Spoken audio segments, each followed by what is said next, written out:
My name is Ava.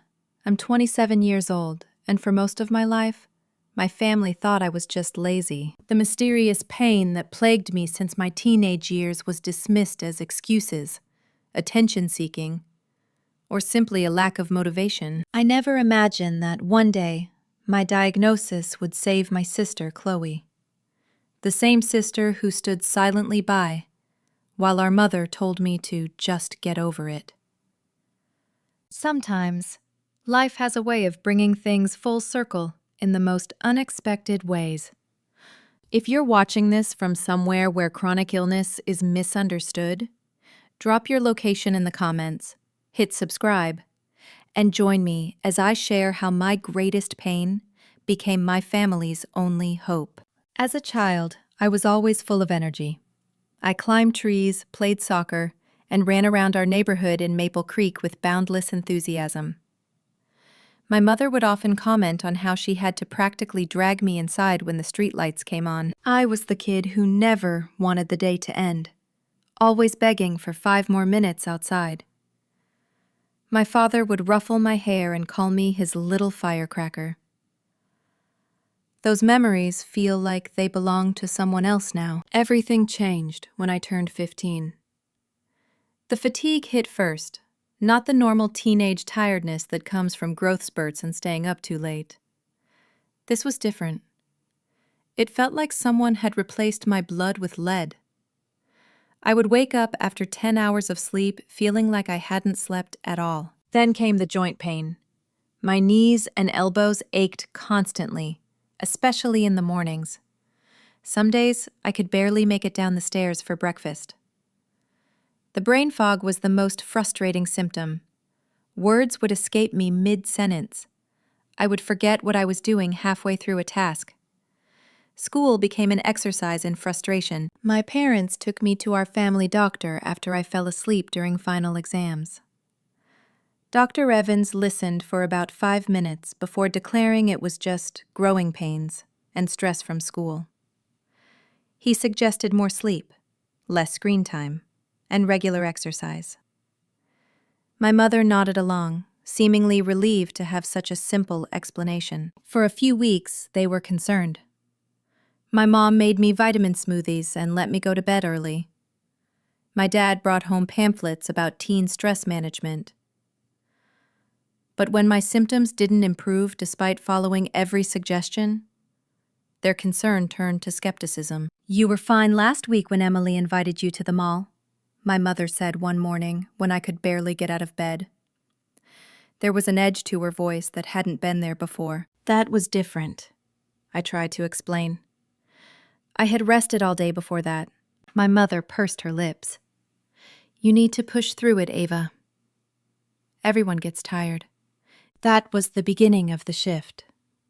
My mother, Susan Williams, had always been a woman who valued productivity and resilience. She worked 50-hour weeks as a real estate agent and still managed to cook dinner most nights.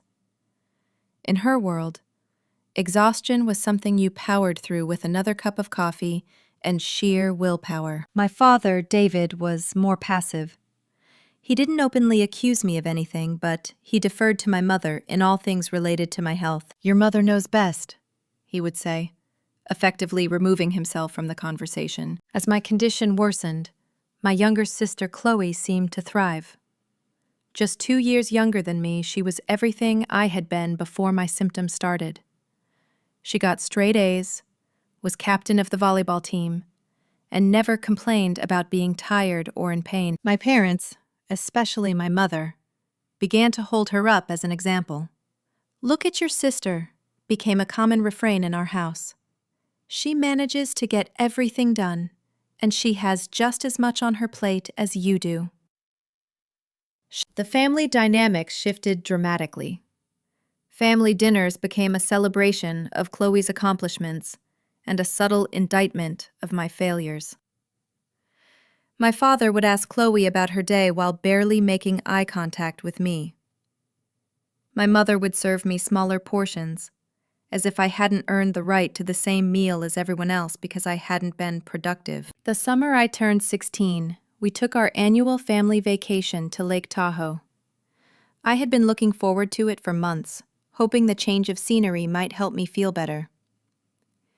The first day, my family wanted to hike to Eagle Falls.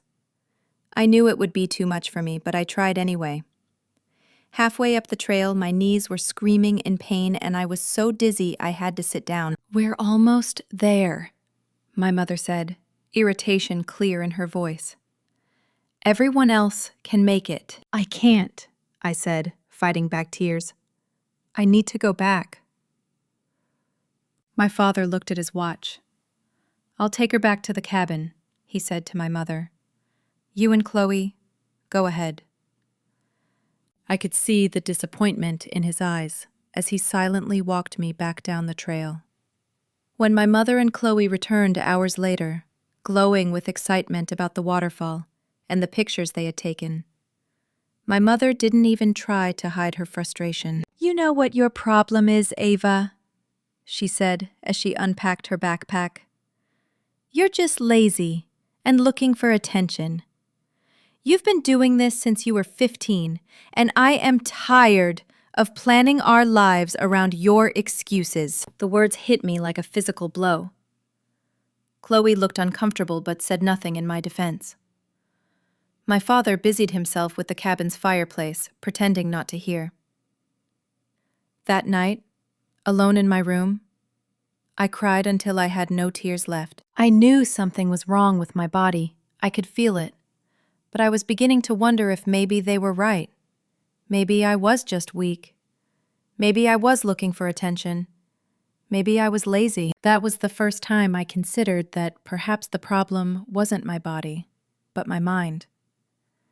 It wouldn't be the last. Asterisk. High school became a battleground where I fought not just my mysterious symptoms, but also the growing perception that I was simply not trying hard enough. I had always been a good student, but now assignments went incomplete, and test scores plummeted, despite hours of studying through the brain fog. My GPA dropped from a 3.8 to a 2.5 in a single semester. The guidance counselor called my parents in for a meeting. "Ava is showing signs of depression," Ms. Davis said gently. "Many teenagers struggle with the pressure of high school. I would recommend a mental health evaluation." My mother latched on to this explanation immediately. It was more acceptable than laziness, perhaps, but still placed the blame squarely on me, rather than on any physical condition. We saw a psychiatrist who prescribed antidepressants after a 45-minute session. They didn't help with the pain or fatigue, but my parents could now attribute my struggles to a diagnosed mental health issue that was being treated. Friends gradually drifted away. It's hard to maintain friendships when you cancel plans last minute because your body won't cooperate. Sophie and Mia, my best friends since elementary school, tried to understand at first. They would bring me homework when I missed school and sit with me at lunch, even when I was too tired to contribute much to the conversation. But by junior year, their patience wore thin. "You never come to anything anymore," Sophie said after I canceled on her birthday party. "We get that you're going through stuff, but it feels like you don't even try." "I am trying," I insisted, but the words sounded hollow even to me. How could I explain what I didn't understand myself? Only Mrs. Chen, my English teacher, seemed to truly see me. She noticed how I would grip my desk when the pain flared, how my eyelids would droop not from boredom but from overwhelming fatigue. "Have you been to a rheumatologist?" she asked one day after class. When I looked confused, she explained that her sister had lupus, an autoimmune disease with symptoms similar to mine. "Sometimes it takes specialists to find the right answers," she said kindly. I brought this up to my mother, who dismissed it immediately. "You do not have lupus, Ava. You have depression and a tendency to catastrophize. Mrs. Chen should stick to teaching English." My first serious boyfriend, Noah, was initially understanding.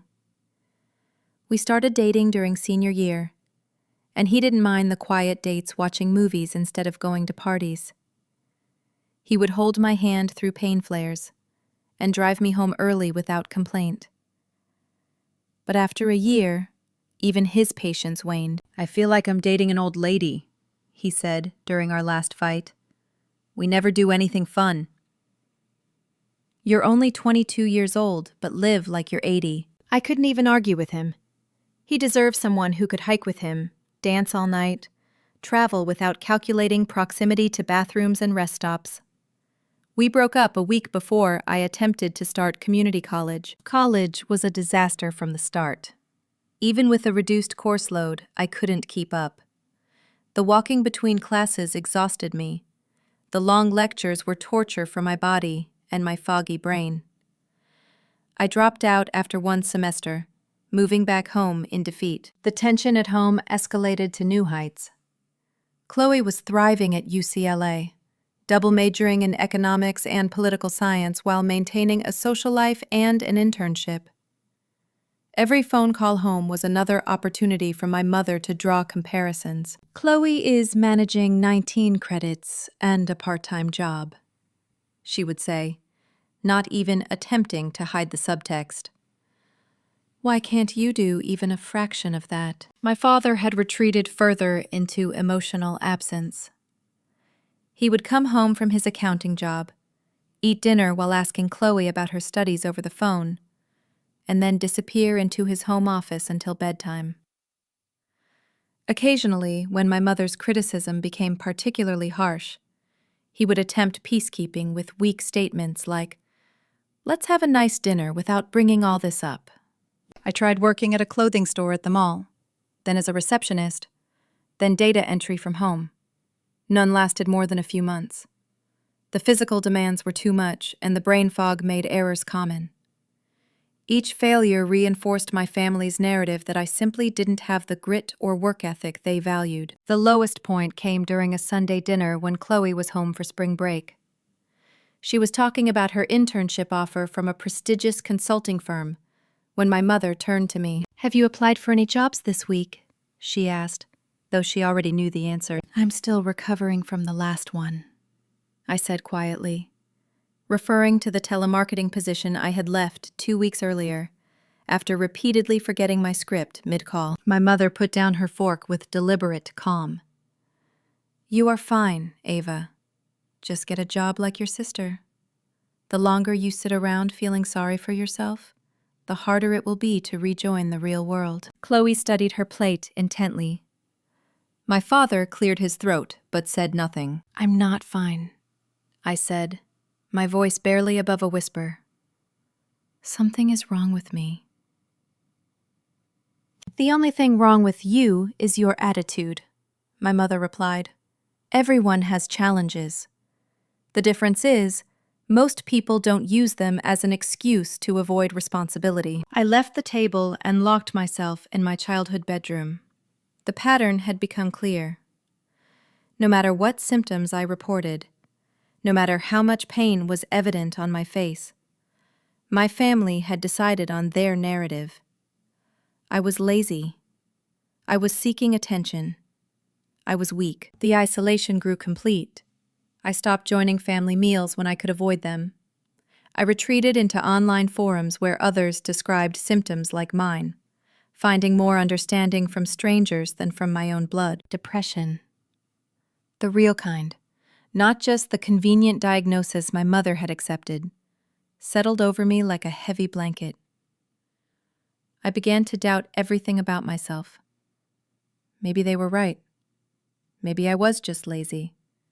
Maybe if I pushed harder, ignored the pain more effectively, I could be normal like Chloe.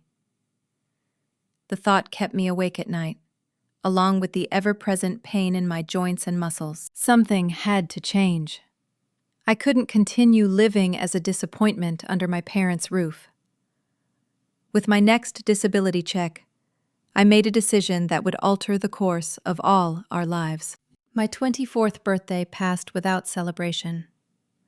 Instead of cake and presents, I gave myself the gift of independence. Using the small amount I had saved from disability payments and occasional online work, I put a deposit on a tiny studio apartment across town. It was all I could afford, 300 square feet with a kitchenette, a bathroom where my knees touched the wall when I sat on the toilet, and a mattress on the floor that served as both my bed and my office. But it was mine. And more importantly, it was away from the constant disapproval that hung in my parents' house like a toxic cloud. My mother's parting words were, predictably, pessimistic. "You'll be back in a month, when you run out of money or energy to take care of yourself." My father helped me move my few belongings, but remained mostly silent, as was his way.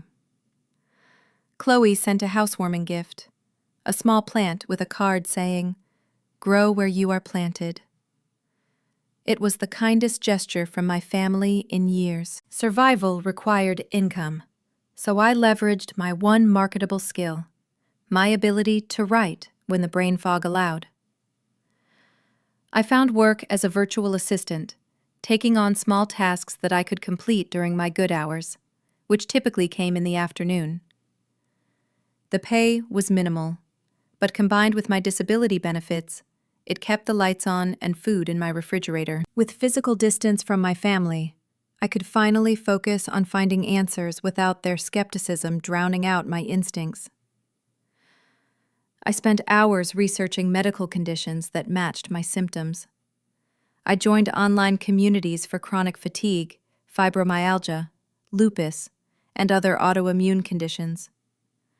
For the first time, I found people who understood what I was experiencing without questioning its validity. A woman in one of these forums recommended keeping a detailed symptom journal, tracking everything from pain levels to food intake to sleep quality.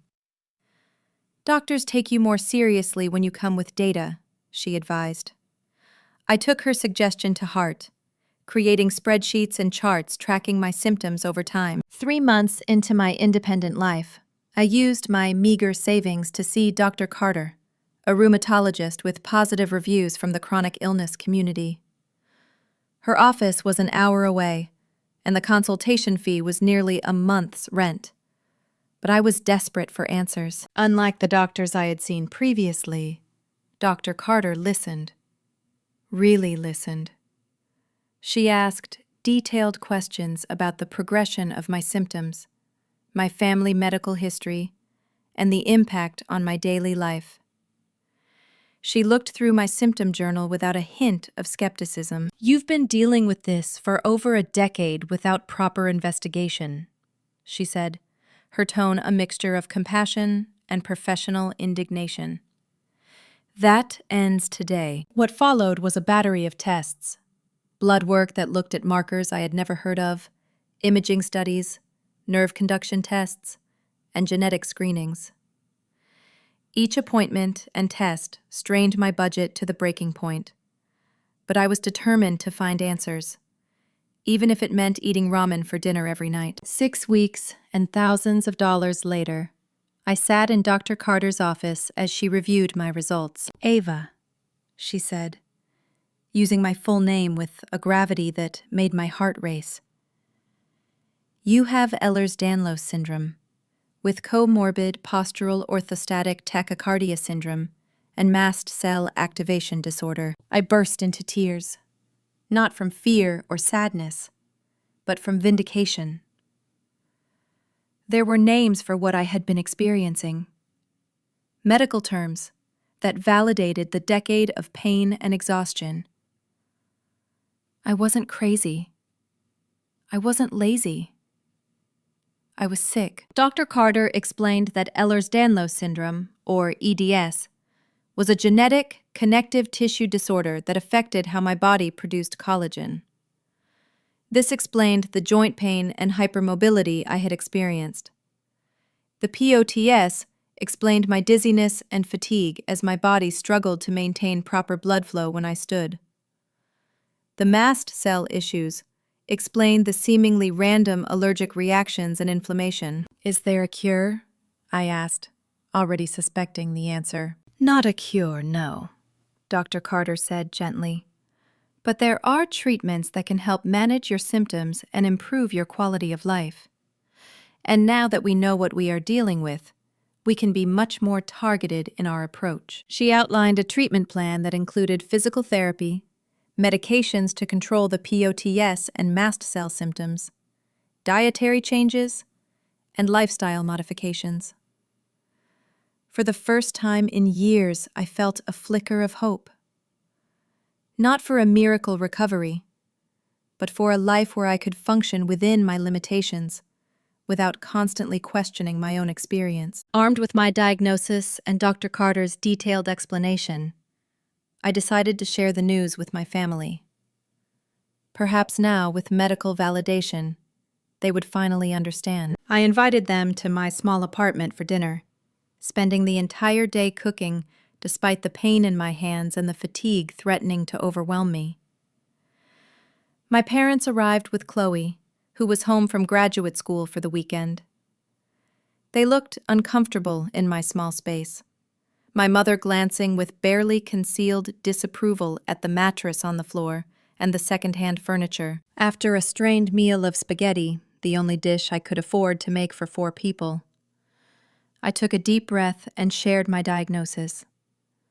I explained each condition in the terms Dr. Carter had used, showing them the medical reports and informational brochures. The response was underwhelming at best.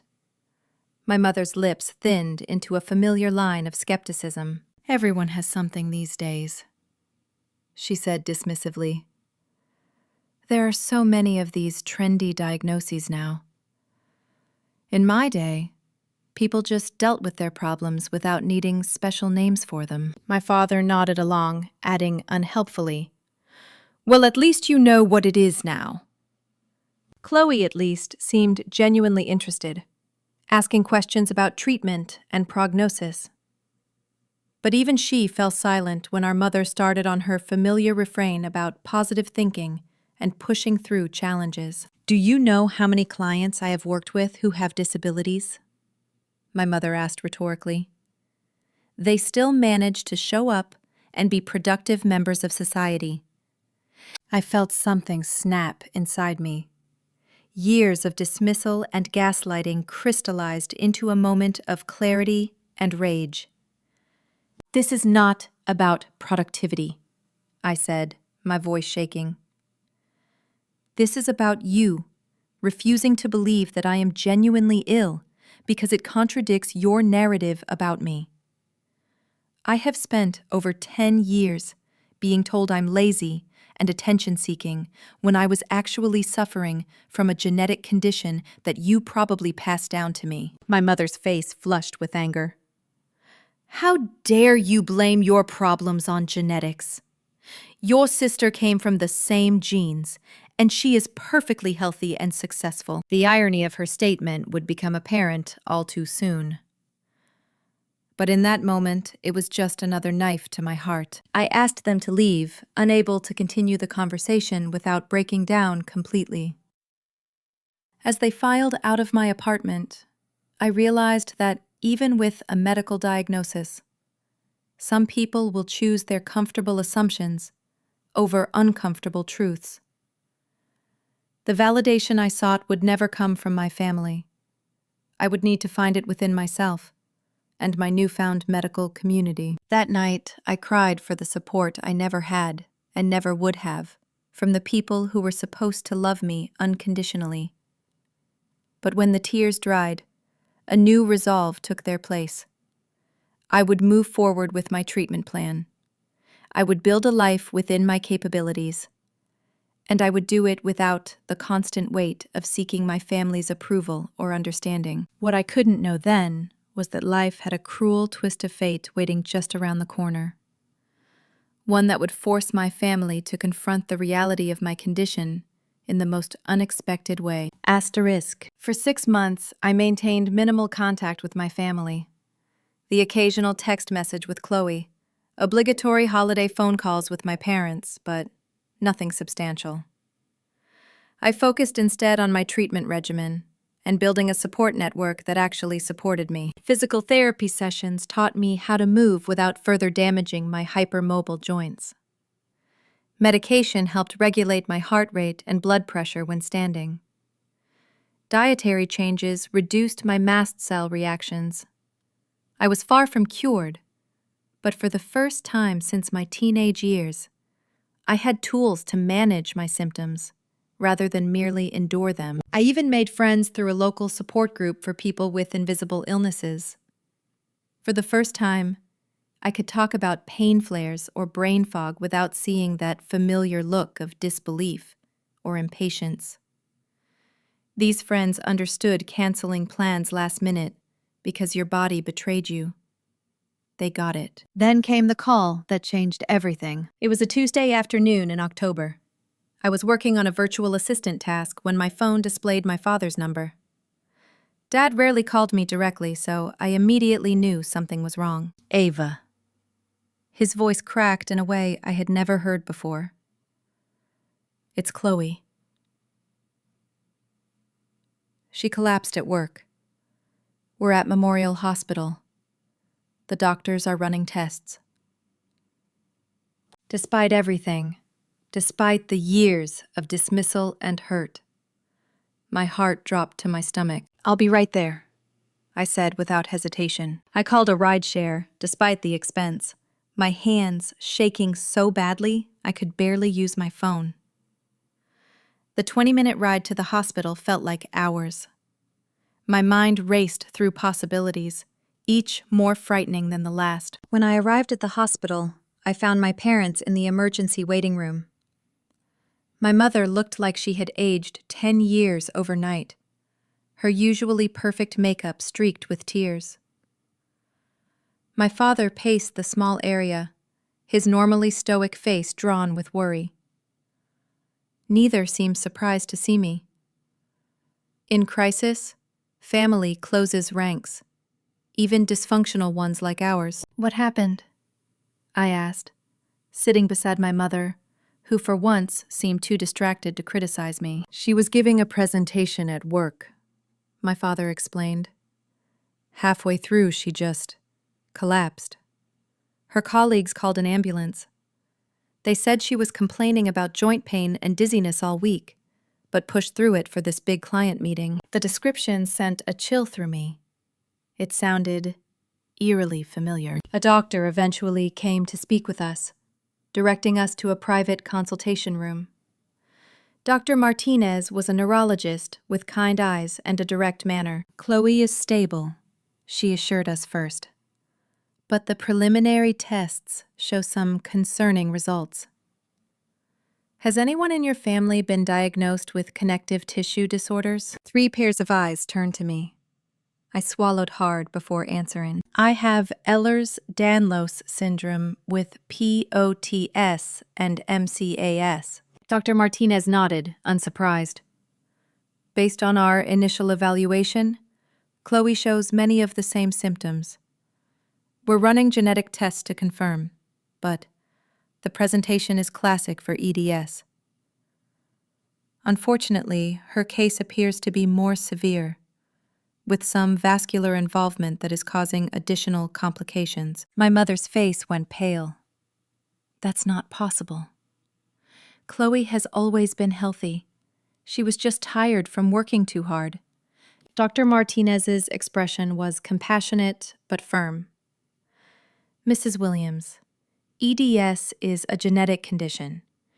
It can manifest differently even within families, and symptoms often worsen with age and stress. From what we could gather, Chloe had been experiencing symptoms for months, but attributed them to work stress and pushed through, just like I had been told to do for years. The immediate concern, Dr. Martinez continued, is that Chloe's vascular involvement has caused inflammation in her bone marrow, severely compromising her immune system. She needs a bone marrow transplant relatively soon to prevent further complications. The room went silent as the gravity of the situation sank in. We will need to test immediate family members for compatibility, Dr. Martinez explained. Siblings often provide the best match. My parents agreed to be tested along with me, though Dr. Martinez warned that parents are rarely perfect matches. We each provided blood samples and were told to return the following day for results. I spent that night in the hospital cafeteria, unable to leave, even though Chloe remained unconscious and visiting hours had ended. My parents eventually went home to shower and change, leaving me alone with my tangled emotions. Worry for my sister competed with a bitter sense of vindication. The condition they had dismissed for years had now struck their perfect child, and suddenly, it was real and serious. The next afternoon, we gathered again in the consultation room. Dr. Martinez entered with Chloe's primary physician, Dr. Baker. Their solemn expressions sent a wave of fear through me. "We have the compatibility results," Dr. Baker said without preamble. "Neither parent is a suitable match, which is not unusual." He turned to me. "Ava, you are a near-perfect match for your sister." The air in the room seemed to evaporate. My mother made a small sound somewhere between a gasp and a sob. My father's face went completely blank, a defense mechanism I recognized all too well. "What does that mean, exactly?" I asked, my voice steadier than I felt. "It means you are Chloe's best hope," Dr. Baker explained. "The procedure would involve harvesting stem cells from your bone marrow and transplanting them to Chloe. It is not without risks for you, especially given your own condition, but it could save your sister's life." I looked at my parents, really looked at them, and saw the moment they realized the cosmic irony of the situation. The daughter they had dismissed and belittled for years was now the only person who could save their golden child. Their faces went ghostly white with the recognition. "I need time to think," I said quietly. Dr. Baker nodded. "Of course. This is a serious decision, but I should tell you that time is a factor. Chloe's condition is deteriorating more rapidly than we initially thought." As we left the consultation room, my mother reached for my arm, a gesture so unfamiliar it startled me. "Ava," she began, her voice uncharacteristically tentative. I gently removed my arm from her grasp. "Not now," I said. "I need to process this alone." For the first time I could remember, she didn't argue. She simply nodded, her eyes full of a complicated mix of emotions I couldn't begin to untangle. I left the hospital and walked aimlessly, my mind racing with the weight of the decision before me. The sister who had stood by silently while my parents dismissed my suffering now needed the very body they had told me was just fine. The parents who had called me lazy and attention-seeking now looked at me with desperate hope. A part of me, a small, wounded part I was not proud of, wanted to refuse. To let them experience just a fraction of the helplessness and rejection I had felt for years. But another part knew I could never live with that decision. Despite everything, Chloe was my sister, and now she was fighting the same battle I had fought alone for so many years. As the sun set over the city, I found myself at a crossroads, both literally and figuratively. The decision I made would forever alter not just Chloe's life, but the dynamic of our entire family. The power I suddenly held was as terrifying as it was vindicating. I ended up at Riverside Park, sitting on a bench overlooking the water, as the reality of my situation sank in. My phone buzzed repeatedly with texts from my parents, but I silenced it. This decision was too important to make under their influence or pressure. Instead, I called Olivia, a friend from my support group who had become my closest confidant over the past months. "They have got to be kidding," she said after I explained the situation. "After everything they put you through, they expect you to undergo a painful medical procedure for the golden child? You do not owe them anything, Ava. Not a single thing." Her indignation on my behalf was validating, but something about her response didn't sit right with me. "It's not about owing them," I said slowly, working through my thoughts as I spoke. It's about Chloe. And maybe about who I want to be. Chloe, who stood by while your mother called you lazy for years? That Chloe? Olivia's tone was sharp with protective anger. Yes, I admitted. But also the Chloe who used to braid my hair before school, who snuck into my room with ice cream after bad doctor appointments, before things got so twisted. My mind drifted to childhood memories that had been overshadowed by years of resentment.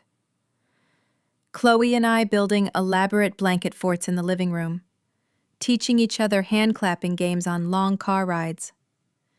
The way she would save the marshmallows from her Lucky Charms for me because she knew they were my favorite. When had that sisterhood fractured? Was it when my mysterious symptoms appeared? Or when our parents began their campaign of comparison? Had Chloe chosen to become their favorite? Or had she simply been swept along by the family dynamic, too young to question it? I called another friend, Liam, who brought a different perspective. Forgiveness is not about absolving them, he said thoughtfully. It's about freeing yourself. Whatever you decide about the transplant, you might find that letting go of the resentment is the most healing thing you could do for yourself. Easy to say, harder to practice. But his words stayed with me as night fell, and I finally returned to my small apartment. I barely had time to take off my shoes when a knock came at my door. My mother stood in the hallway, looking smaller somehow than I remembered.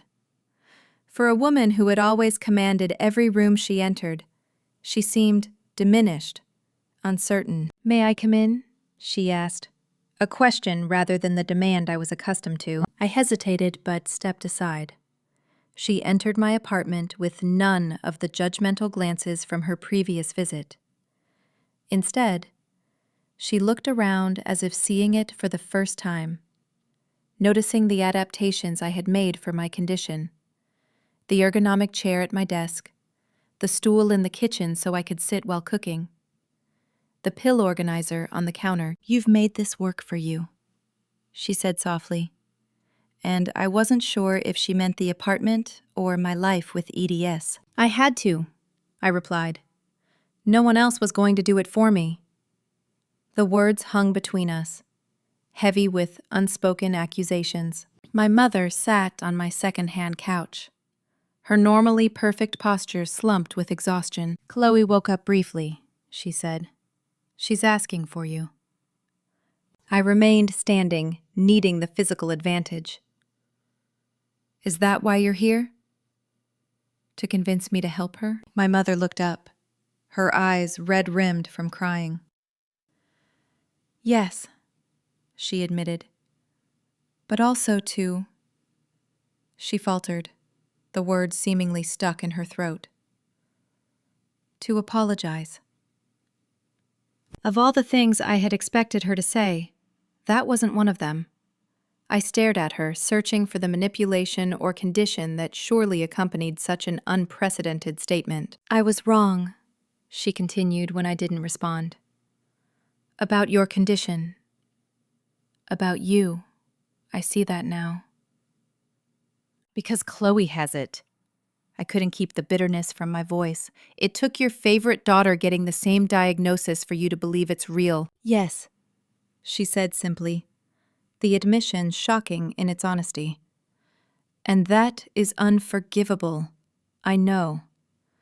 But seeing her collapse, hearing the doctors describe what she has been silently enduring, it was like listening to everything you tried to tell us for years, everything I dismissed."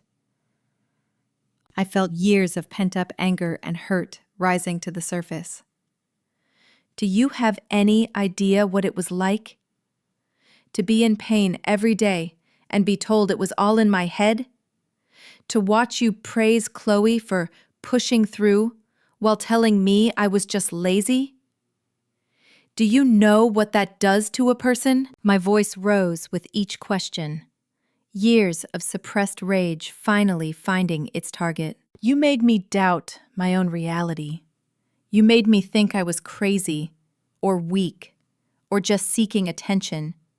You have no idea how many times I thought about ending it all because I couldn't stand the pain and I couldn't stand your disappointment." My mother flinched as if I had struck her. "Ava, I never meant—" "You never meant what? To destroy my self-worth? To make me feel like a burden? What exactly didn't you mean to do, Mom?" The dam had broken. Years of carefully contained emotions flooded out in a torrent I couldn't control. I told her everything. How her words had cut deeper than any physical pain. How my father's silence had been its own form of rejection.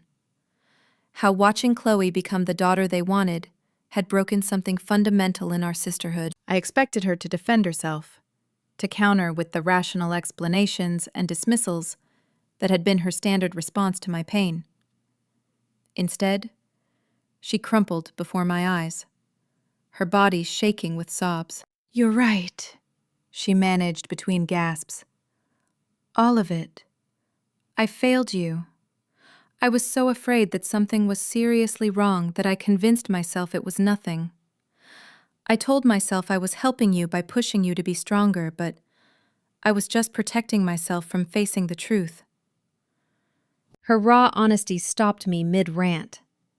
This wasn't the mother I knew, the woman who always had an answer, who never admitted weakness or fault. "When Chloe collapsed," she continued, "all I could think was, not her too. And then I realized what that meant about how I had treated you, that I had somehow decided you were expendable in a way she wasn't. What kind of mother does that make me?" The question hung in the air between us, not rhetorical, but genuinely searching. For the first time, my mother was looking to me for answers, rather than the other way around. "A human one," I said finally.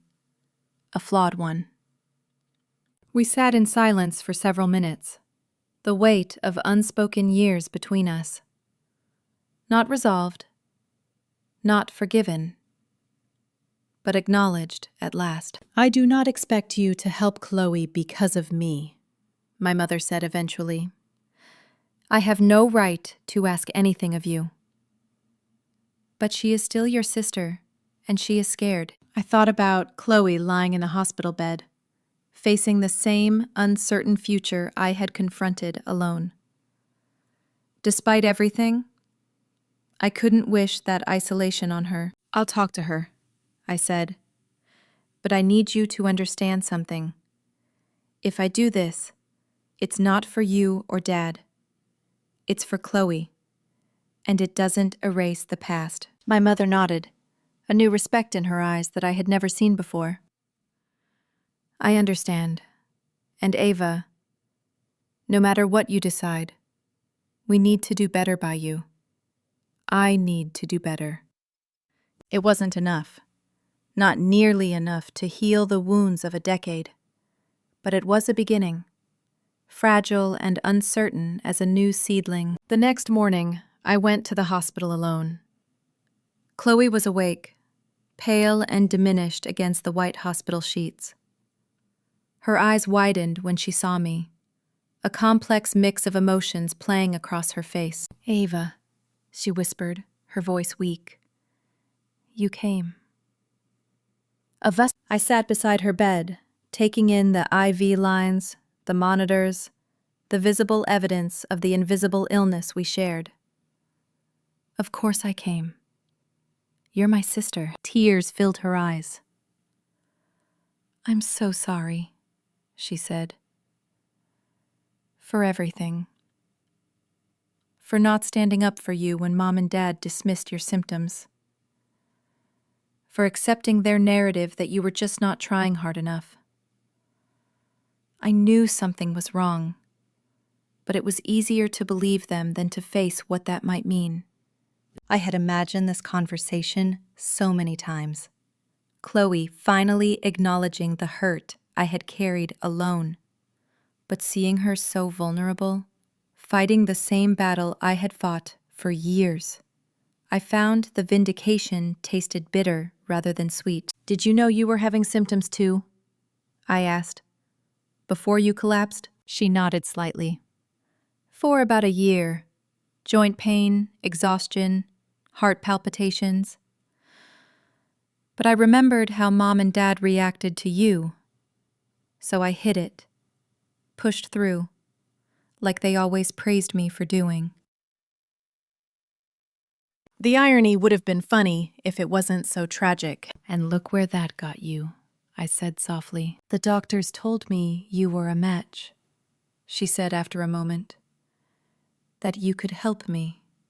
But Ava, I would understand if you didn't want to. After everything. I looked at my sister. Really looked at her. Not the perfect daughter who had been held up as my antithesis for years, but the scared young woman facing a diagnosis that had derailed my own life. Despite everything, I knew what my answer would be.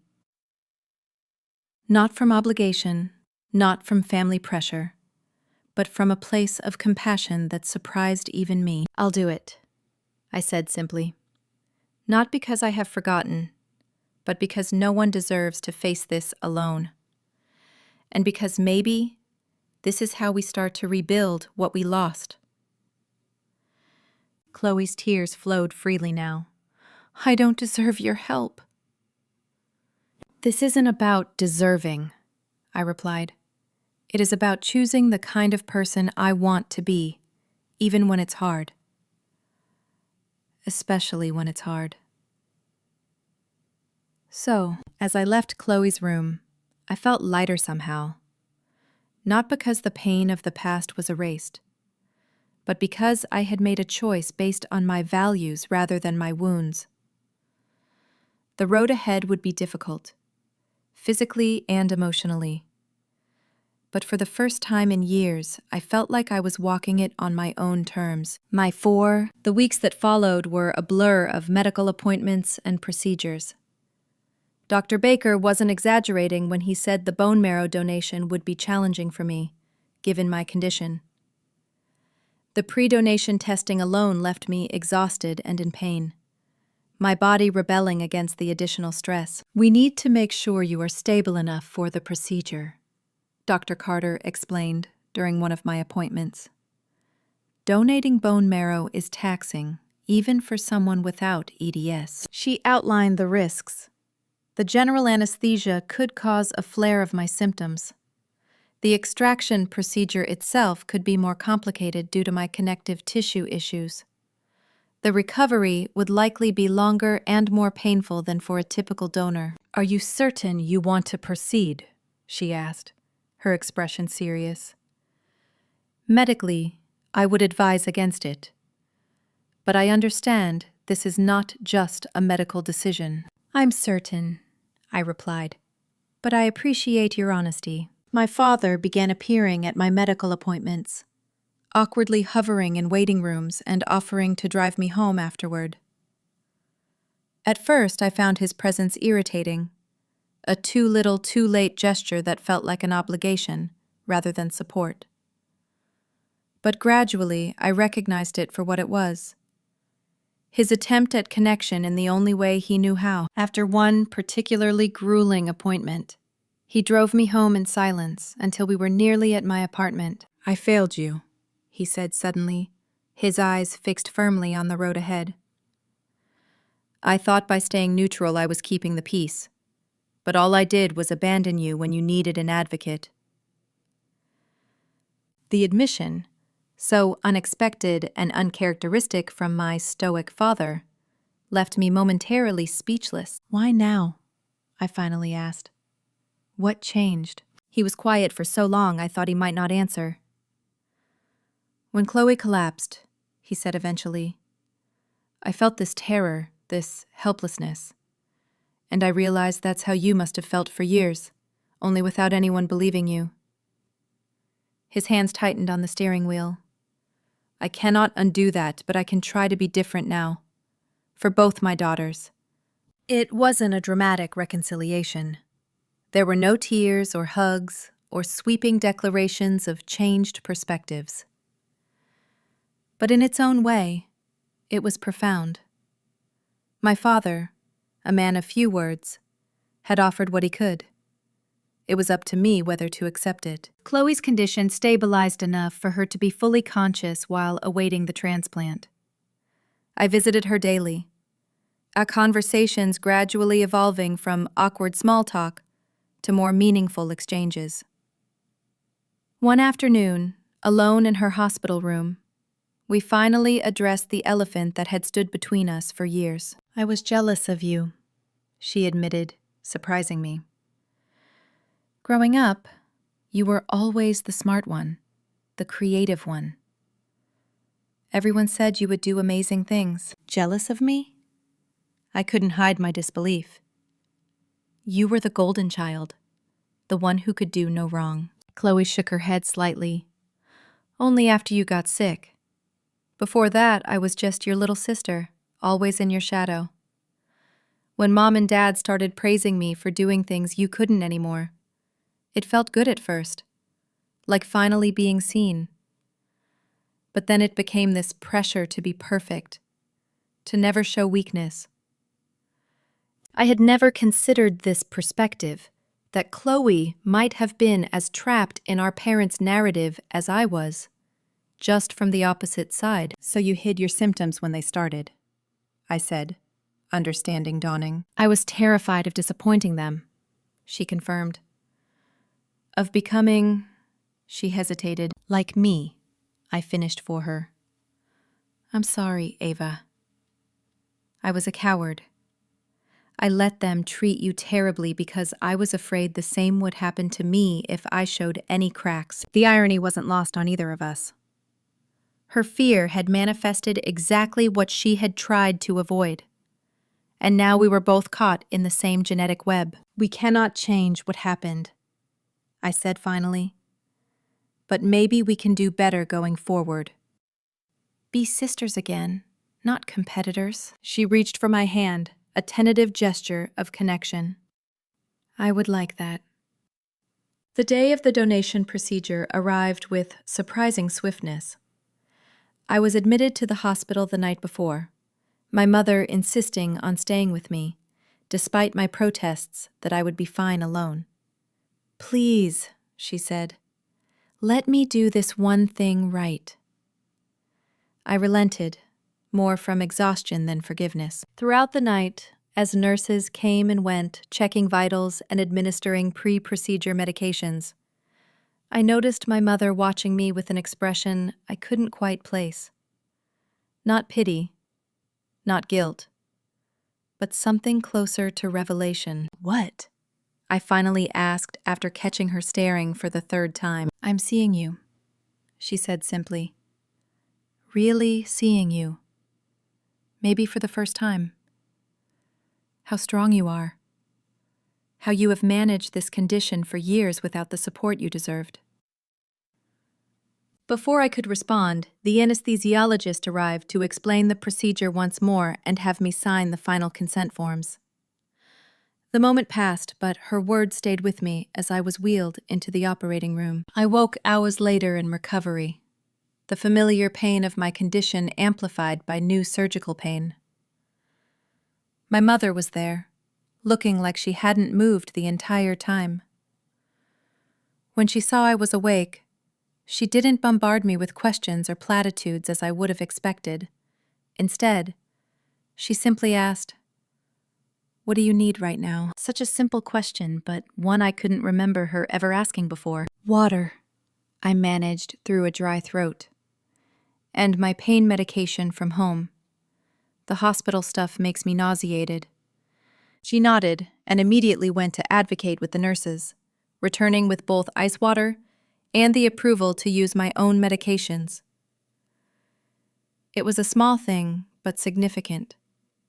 She was listening to me about my own body, perhaps for the first time. Recovery was grueling, as Dr. Carter had warned. The procedure that might have kept a healthy person in the hospital for a day or two required a week for me. Even after discharge, I was weaker than I had ever been, the donation having depleted my already limited reserves. But Chloe's transplant was successful. Her body accepted my bone marrow without rejection, and gradually, her blood counts began to improve. We recovered on different floors of the same hospital, texting when we were too tired for visits. Our shared experience of illness created a bridge across years of estrangement. My mother threw herself into learning about our condition with the same intensity she had once directed at denying mine. She joined online support groups, ordered medical textbooks, and peppered our doctors with questions at every appointment. At times, her zealous conversion to EDS mom was almost as exhausting as her previous denial, but I recognized it as her way of making amends. My father was more subtle in his transformation. He quietly modified their home to be more accessible for when Chloe was discharged. He researched disability benefits and fought insurance companies on our behalf.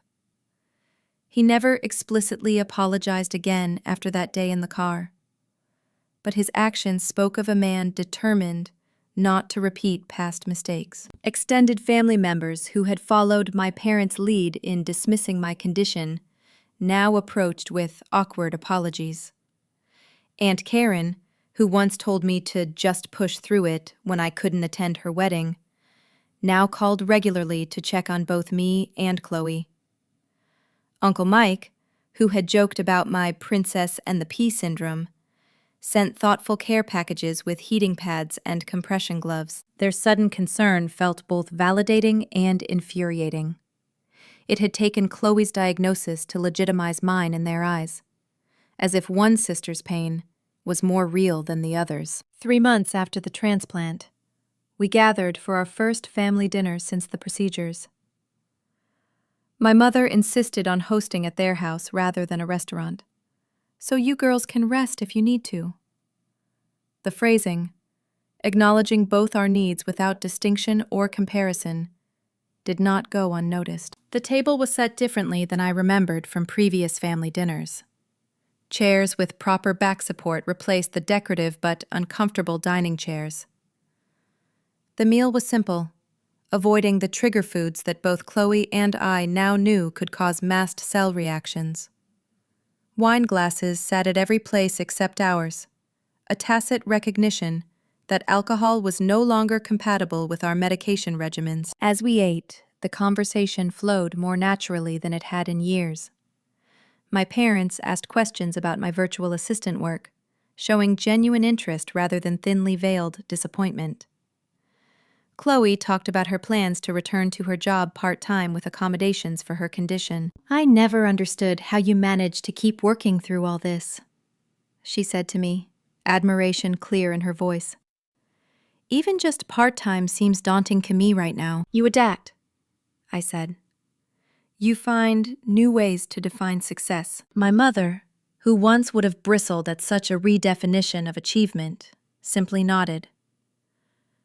"You have been teaching us that for years," she said quietly. "We just weren't ready to learn." It wasn't a perfect dinner.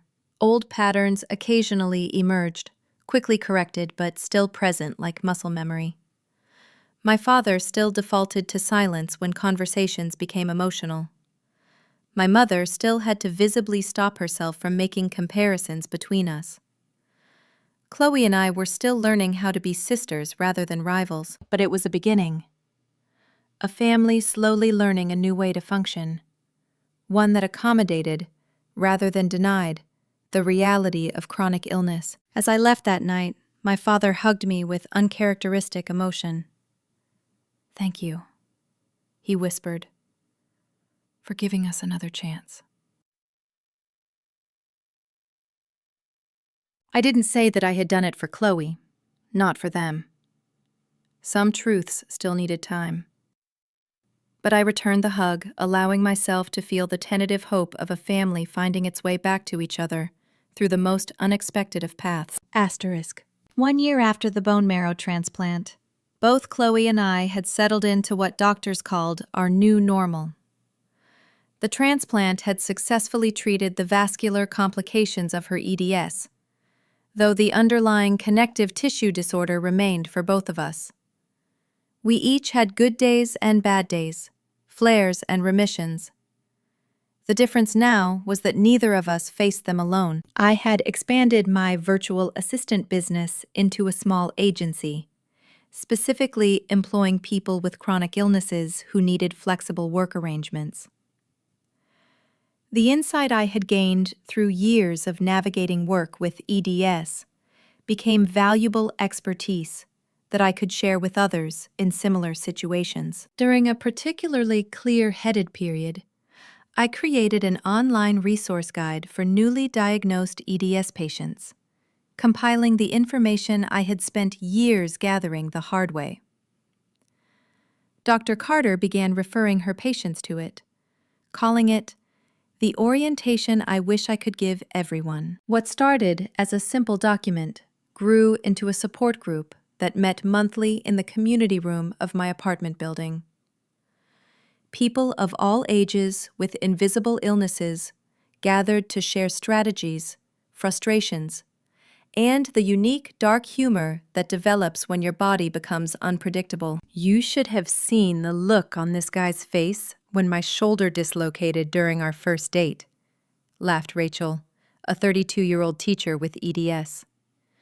I just popped it back in and kept eating my pasta. He nearly fainted. These gatherings became a lifeline for many, including Chloe, who initially attended reluctantly at my insistence, but soon became a regular. Having spent years hiding her symptoms, she found profound relief in spaces where vulnerability was not just accepted, but understood. My mother, to everyone's surprise, including her own, became something of an advocate in her own right. Her real estate business now specialized in helping clients with disabilities find accessible housing. She joined the board of the local EDS Foundation and used her formidable organizational skills to raise awareness and research funds. I channeled all the energy I used to spend in denial, she explained when interviewed for the foundation newsletter. Now I use it to make sure other families don't make the mistakes we did. She had taken to calling me before major foundation decisions, seeking my input and experience. These conversations, once unimaginable, became a regular part of our cautiously rebuilding relationship. My father, true to his nature, showed his evolution more quietly. He renovated his home office into an accessible guest room for when Chloe or I stayed over. He researched and implemented smart home features that made daily tasks easier. His bookshelves, once filled with accounting manuals, now included medical journals and disability rights literature. During one of my regular checkups, Dr. Carter commented on the changes she had observed. "Your family has come a long way," she noted as she examined my hypermobile joints. "It is not often I see that kind of transformation." "It took a crisis," I acknowledged, "and it's still a work in progress." "Most healing is," she replied wisely. Indeed, the healing was ongoing, not just physically, but emotionally. There were still moments when old hurts resurfaced, when a careless word or thoughtless action would trigger memories of years of dismissal. Forgiveness, I was learning, wasn't a single decision, but a daily practice. In an unexpected full-circle moment, I received an email from Mrs. Chen, my high school English teacher who had been the first to suggest I might have an autoimmune condition. She had seen my name in the EDS Foundation newsletter and reached out. "I always knew you were dealing with something real," she wrote. "I am so sorry it took so long for you to be believed, but I am incredibly proud of how you have used your experience to help others." Her validation, coming so many years after those difficult high school days, brought tears to my eyes. I invited her to our next support group meeting, where she shared her sister story of late-diagnosed lupus and became an honorary member of our chronic illness community. My personal life had evolved as well. After years of avoiding romantic relationships, believing no one would want to take on the complications of my condition, I met Mark at a disability rights conference. He worked in accessible technology design and understood chronic illness from both professional and personal perspectives, as his mother had multiple sclerosis. Our relationship developed slowly, with open communication about my limitations and needs. On our third date, I had a pain flare that would have once sent me into a spiral of apologies and shame. Instead, I simply told him I needed to reschedule. "No problem," he responded. "Would you like company while you rest? Or would you prefer space?" John-tailed me. I thought the chat as well. That simple question, acknowledging both my condition and my agency, told me everything I needed to know about his character. 6 months into our relationship, he remained attentive without being patronizing, supportive without trying to fix what couldn't be fixed. The most profound change, however, was within myself. The anger and bitterness that had once defined my relationship with my body and my family had gradually transformed into something more complex, but ultimately more peaceful. I still had days when I raged against the limitations of my condition, but they no longer consumed me. At a family gathering celebrating both Chloe's and my birthdays, my mother raised her glass in a toast. "To my daughters," she said, her voice thick with emotion, "who taught me that strength isn't about pushing through pain, but about facing it honestly. Who showed me that family means accepting each other as we are, not as we wish each other to be." Chloe and I exchanged glances, a wordless acknowledgement of how far we had all come. The sister who had once been held up as my antithesis was now my closest ally in navigating our shared condition. The parents who had dismissed my suffering for years now structured family events around our energy limitations. It wasn't perfect. Nothing involving family ever is. But it was real.